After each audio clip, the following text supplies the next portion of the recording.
दोस्तों वोटिंग शुरू हो गई है चुनाव के आखिरी चरण यानी कि 7वां चरण का।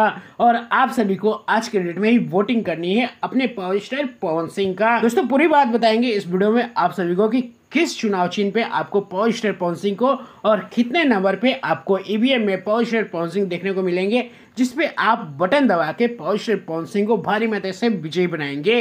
दोस्तों बता दें कि आखिरी चरण का चुनाव आज है और आज है आपका 1 जून। दोस्तों बता दें कि पावर स्टार पवन सिंह भी निर्दलीय चुनाव लड़ रहे हैं अभी काराकट से। अगर काराकट से आप वीडियो देख रहे हैं तो ये वीडियो आप सभी के लिए है। दोस्तों बता दें कि हमारे पावर स्टार पवन सिंह का इस बार का चुनाव चिन्ह छाप मिला हुआ है कैंची छाप। दोस्तों बता दें कि जब आप वोटिंग करने जाएंगे तो वहां पे आपको 12 नंबर पे ईवीएम मशीन में आपको पावर स्टार पवन सिंह का छवि भी दिखाई देगा। पावर स्टार पवन सिंह का जो चुनाव चिन्ह है कैंची छाप वो भी दिखाई देगा। तो दोस्तों आप 12 नंबर पे ही बटन दबाइए और हमारे पावर स्टार पवन सिंह को भारी मतों से विजय बनाइए। दोस्तों पावर स्टार पवन सिंह को एक बार मौका दीजिए। आपने काफी सारे लोगों को मौका दिया है, एक बार इस भाई को, इस बेटे को एक बार मौका देके देखिए। दोस्तों आप सभी की किस्मत बदल देगा, सभी का विकास करके दिखाएगा, काराकट की विकास करके दिखाएगा। दोस्तों आप सभी से निवेदन है, हो रहा है कि please power star Pawan Singh कैंची छाप पे 12 नंबर पे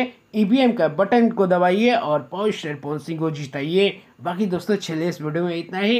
ये काम जरूर करिए, एक बार मौका दीजिए हमारे पावर स्टार पवन सिंह को।